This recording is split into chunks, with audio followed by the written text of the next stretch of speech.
Bagaimana cara mengingatkan istri untuk selalu bersyukur?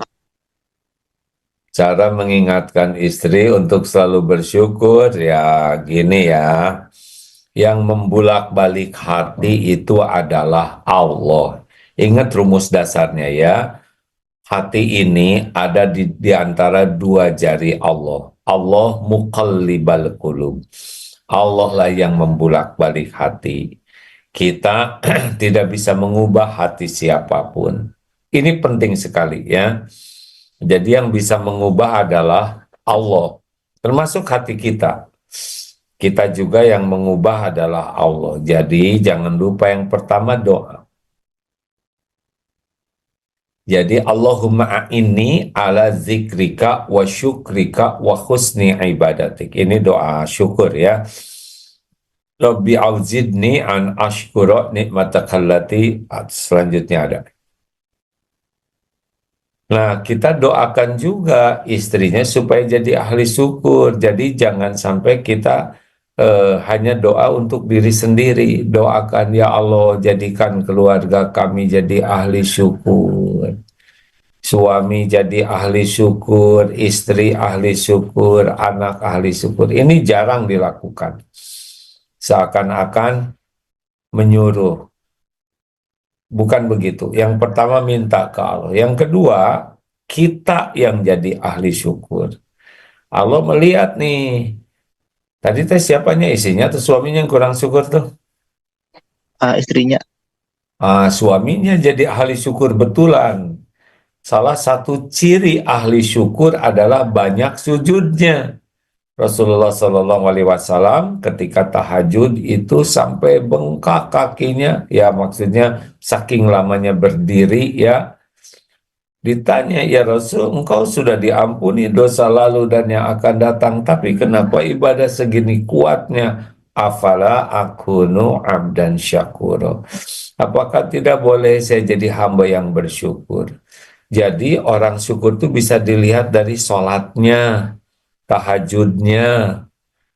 Nah, sebelum istri diminta jadi bersyukur, lihat bapak sholatnya bagus tidak, sujudnya banyak tidak, lama tidak, tahajudnya kuat tidak.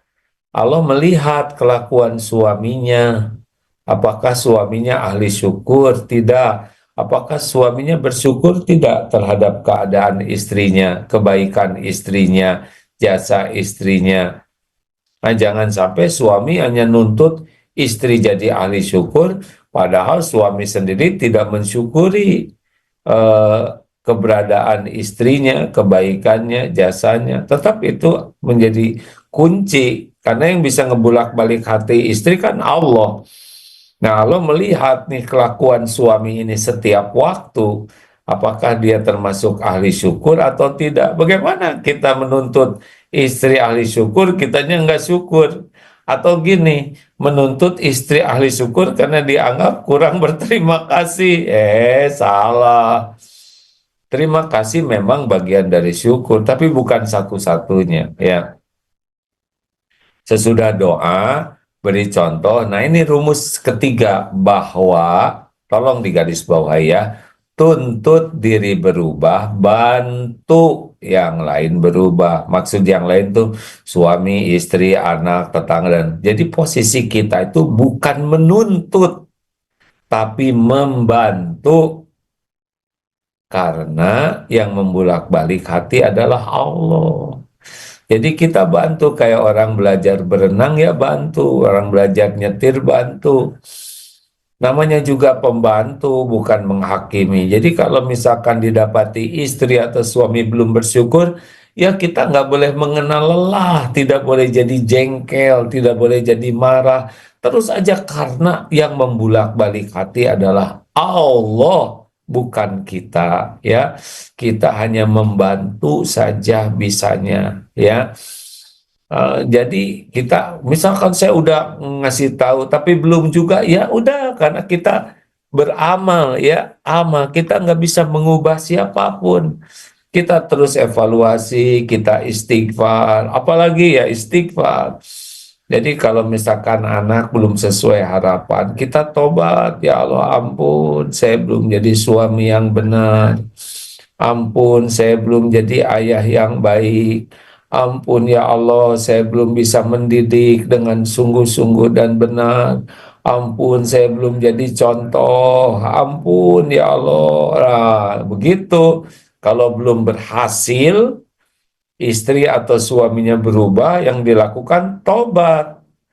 Karena kita belum kepilih ya. Di akhirat nanti masing-masing. Jadi kita nggak bisa maksa dan jadi marah-marah, jadi nggak enak. Nggak bisa, jangan. Tetap kita pun harus menyikapinya dengan keyakinan Allah yang menentukan segalanya.